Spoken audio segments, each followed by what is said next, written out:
Hello everybody, time for another episode of Ask Tracy. It's time for Ask Tracy episode number 5.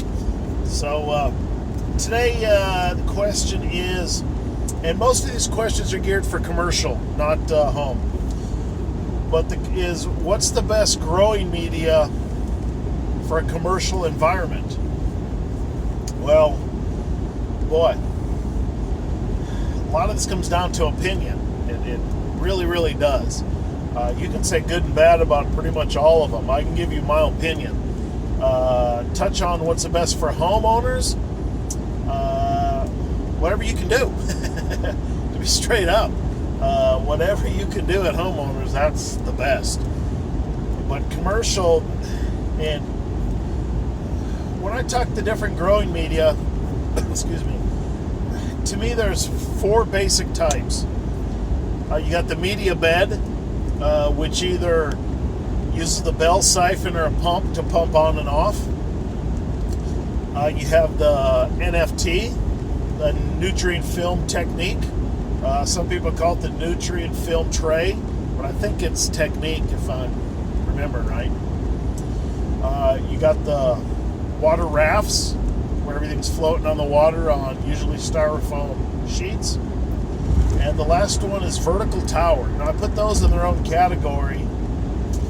Some people put them in the same as NFTs, but to me they're totally different than NFTs. But real quick, good and bad on each, and I'll tell you which, my opinion, which I like the best. The media bed. Media beds are good. They're rock solid. You get a lot of filtration and a lot of surface area for bacteria to do their work for you. You can grow a wide range of crops in those. Pretty much everything you can grow in those. Some stuff grows better than one of the other ones, but pretty much everything you can grow in the other ones, you can grow in the media bed. I think everybody that's done a home one's done some kind of media bed, and so it's just, yeah, the media bed's just rock solid, but it does have some disadvantages where there's a lot of wasted space. There's wasted space between the plant and the roof, I should say ceiling of your greenhouse, whatever it is. I guess it could be roof or ceiling, I guess. But there's a lot of wasted space in that. And another bad thing about it is, no matter how good your filter is, eventually you have to shut that bed down and clean it out, because it's going to get too much sludge in there, and it's going to get large anaerobic states, which isn't good. So, and a lot of people say, oh, mine's really clean, mine doesn't have that. Eventually you will have to shut it down and clean it out. And you're losing, besides labor hours, you're losing just productivity space for that. The next one is NFT. NFT is really good. It's mostly geared for leafy crops, but you can grow tomatoes, peppers, all that if you really want to, if you design it right. The downside is you have large temperature swings in your water, because it comes by so thin on the whatever your trays and your roots are at. It's very easy for that water to heat up during the summer or cool down during the winter. So you will have temperature swings in your water and in your root zones, which again is never good. So that's a downside. Excuse me. If you're at a constant temperature in your area, there's nothing wrong with doing it. I see some setups where they got NFT just for seedlings starting, which isn't bad. That's good technique, as long as you got halfway stable temperatures. So that's with them. The next technique, excuse me, is the water raft. Water rafts are pretty much geared towards leafy crops, lettuces, cabbages, stuff like that. You can't grow big crops because it'll unbalance the trays.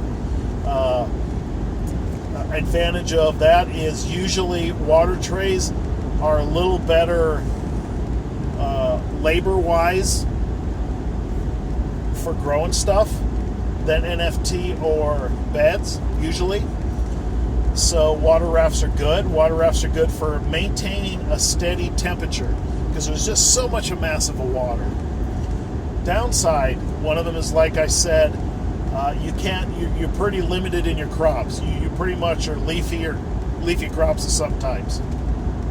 Yes, there's different stuff you could do. Another thing you have to put air stones in your water beds wherever you're in your floating rafts to get higher production, because there's not for the volume of water, there's not as much splashing of the water like in other ways to get the air. So you can probably survive without it, but if you want, it's well noticeably different between having stones and not having stones in a water raft system. The last one is the towers. Usually the towers have some sort of media in it. Nice things of the towers is that they probably use the best for space-wise in your greenhouse. So if heating a greenhouse is a must, you really got to look at this, because you can pack more plants in a smaller place. You're heating less. Your labor is less than even water rafts, because besides really easy to movement to the crops around, you can even take the crops right from the towers to the client, where there's really not even packaging. So labor is the cheapest for those. And for most setups, especially what I use, and this is no secret, the Bright Agrotech Zip-Grow towers, the biological area that I have is bar none top. What I get coming through in the air is getting aerated all the way down the media. It's a really good filter for some of the solids. It'll stick on top of the tray. If my filter isn't doing a good job, I'll just be at the top of the tower, and there's a couple things I can show in another video what I do for that. But that's about it. What is, and I use the Zip-Grow towers. You guys know that. I really like the versatility. I can sell a whole tower to a customer. I don't have to wrap anything. I can take the towers right to a farmer's market and sell it immediately to them and take back what's not sold, and I just hang it back up and it continues to grow.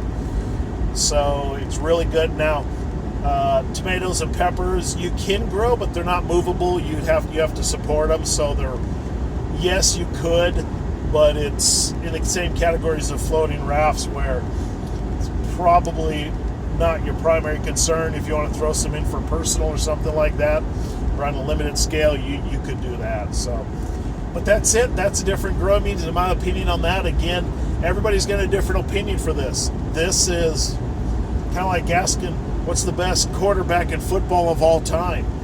You can go back and forth for 2 hours debating this, and there's not going to be a right answer. It's what's good for you. And what's good for me isn't necessarily good for everybody, but that's my opinion on the different beds and what you can do with each. So thanks again for watching this episode. I do appreciate it. Thank you for subscribing, the people that did. If you haven't, please subscribe.